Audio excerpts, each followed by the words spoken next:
Voici la troisième partie du cours du chapitre 1, l'énergie et ses enjeux. Donc grand 3, énergie et puissance.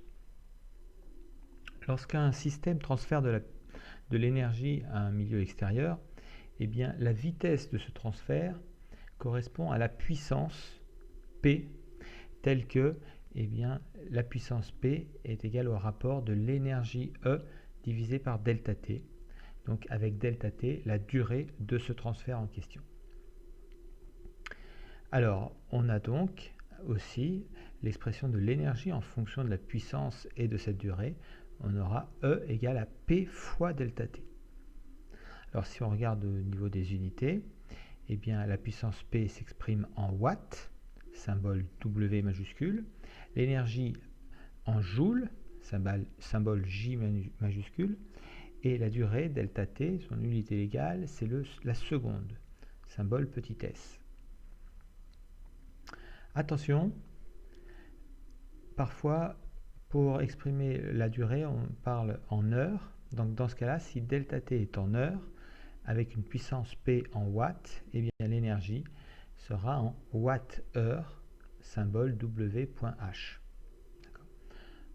Donc, je vous rappelle que 1 watt-heure égale à 3600 joules.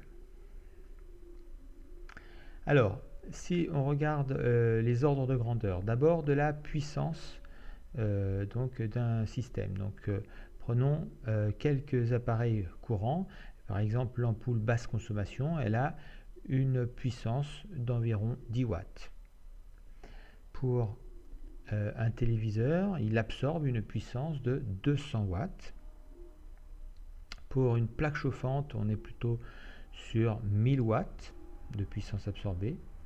Et enfin, un sèche-cheveux peut avoir une puissance de 2000 watts. Alors, voyons maintenant l'expression du rendement d'un système. Donc, on l'a vu avec les énergies. Ce qu'on a écrit avec les énergies, on va pouvoir l'écrire avec les puissances. Donc, je vous rappelle que le principe de conservation de l'énergie s'écrivait l'énergie absorbée égale l'énergie utile plus l'énergie perdue. Eh bien, on peut écrire la même relation avec les puissances. La puissance absorbée, notée PA, est égale à la puissance utile fournie par le système, PU, plus la puissance perdue. Les pertes, souvent des pertes d'origine thermique. Donc l'expression du rendement, qui était eta égale EU sur EA, va devenir eta égale PU sur PA, tout simplement.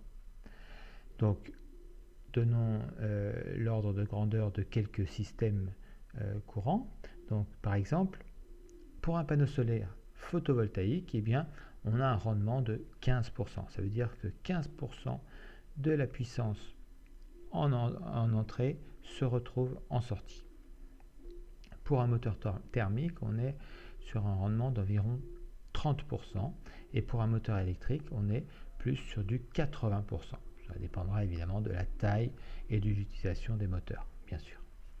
Voilà, c'est tout pour aujourd'hui. Bon courage.